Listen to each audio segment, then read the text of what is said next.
Hello guys, welcome to my YouTube channel. അപ്പം ഞാൻ ഇന്നൊരു ഒറിയോ കേക്ക് ഉണ്ടാക്കാൻ പോവുകയാണ്. എൻ്റേതായിട്ടുള്ള രീതിയിലാണ് ഞാൻ ഉണ്ടാക്കുന്നത്. അപ്പം അതിന് വേണ്ടിയിട്ട് ഒറിയോ ബിസ്ക്കറ്റ് വേണം, പാല് വേണം, ബട്ടർ, ബേക്കിംഗ് പൗഡർ, പിന്നെ കുറച്ച് എൻ്റെ കയ്യിൽ കുറച്ച് ബദാം ഉണ്ടായിരുന്നു, അത് ഞാൻ ക്രഷ് ചെയ്തെടുത്തതുണ്ടായിരുന്നു, പിന്നെ കുറച്ച് ഡയറി മിൽക്ക്.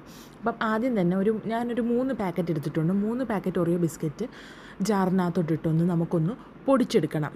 3 പാക്കറ്റ് ഇട്ടിട്ടുണ്ട്. പൊടിച്ചെടുത്ത ശേഷം ഒരു 4 ടേബിൾ സ്പൂൺ ഷുഗറും കൂടി ആഡ് ചെയ്ത് ഒന്നുകൂടെ ഒന്ന് പൊടിച്ചെടുക്കണം.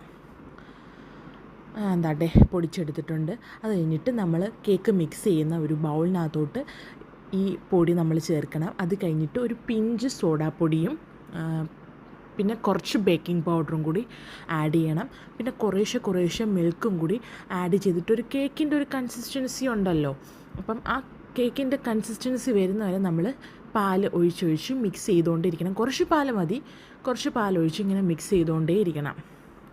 അപ്പം ഈ വീഡിയോ കാണുന്ന എല്ലാവരും ഒന്ന് ലൈക്ക് ചെയ്യണം. കൂടാതെ ഈ ചാനലൊന്ന് സബ്സ്ക്രൈബ് ചെയ്ത് സപ്പോർട്ട് ചെയ്യാനും മറക്കല്ലേ. അങ്ങനെ എനിക്ക് ആ കൺസിസ്റ്റൻസി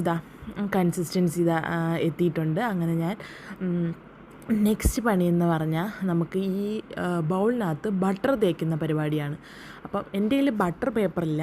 അപ്പം ഞാൻ ജസ്റ്റ് ഈ ബൗളിനകത്ത് ബട്ടർ എടുത്തിട്ട് തേച്ചൊന്ന് ഫുള്ളാക്കി കൊടുക്കുകയാണ്. അപ്പോൾ തേച്ച് അതിനകത്തോട്ട് ഈ ബാറ്റർ, ഈ ഒറിയോ കേക്കിൻ്റെ ഈ ബാറ്റർ നമ്മൾ കുറേശ്ശെ ഒഴിച്ച് കൊടുക്കണം. എന്നിട്ടൊരു 2 മിനിറ്റ് ഇതൊന്ന് ടാപ്പ് ചെയ്ത് കൊടുക്കണം. കുറേശ്ശെ ഒന്ന് ടാപ്പ് ചെയ്ത് കൊടുക്കണം. പിന്നെ ഞാൻ ഇപ്പം ഇത് ഇഡ്ഡലി കുക്കറിനകത്താണ് വേവിക്കാൻ വേണ്ടി വെച്ചേക്കുന്നത്.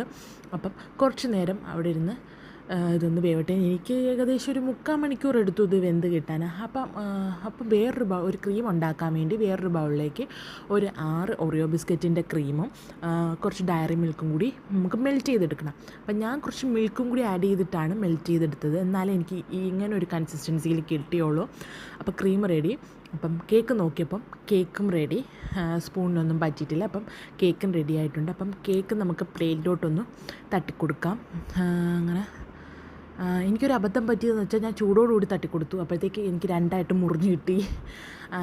അങ്ങനെ ചൂടാറിയിട്ട് വേണം തട്ടിക്കൊടുക്കാനായിട്ട്. അപ്പോഴത്തേക്ക് കേക്കൊന്ന് ജസ്റ്റ് ഒന്ന് തട്ടി ഷേപ്പ് വരുത്തി വെച്ചിട്ട് കുറച്ച് ബദാം ക്രഷും കുറച്ച് ഡയറി മിൽക്കിൻ്റെ ക്രീമും കൂടി ഒന്ന് ഒഴിച്ചു കൊടുത്തു. പിന്നെ അതിൻ്റെ മുന്നിൽ കുറച്ചുകൂടെ ബദാം ക്രഷും കൂടി ഒന്ന് വിതറി. ഇനി നമുക്കൊന്ന് കേക്കിനൊന്ന് മേക്കപ്പ് ചെയ്തെടുക്കാം. കണ്ടിട്ട് അത്ര വലിയതൊന്നും ഇല്ല, എന്നാലും കുറച്ച് നമുക്ക് മേക്കപ്പ് ചെയ്തെടുക്കാം. എന്നിട്ട് കട്ട് ചെയ്ത് നോക്കിയപ്പം കുഴപ്പമൊന്നുമില്ല, നല്ല ടേസ്റ്റ് ഉണ്ടായിരുന്നു. അപ്പോൾ ഈ വീഡിയോ ഒന്ന് ലൈക്ക് ചെയ്ത് കമൻറ്റ് ചെയ്ത് സബ്സ്ക്രൈബ് ചെയ്യണേ.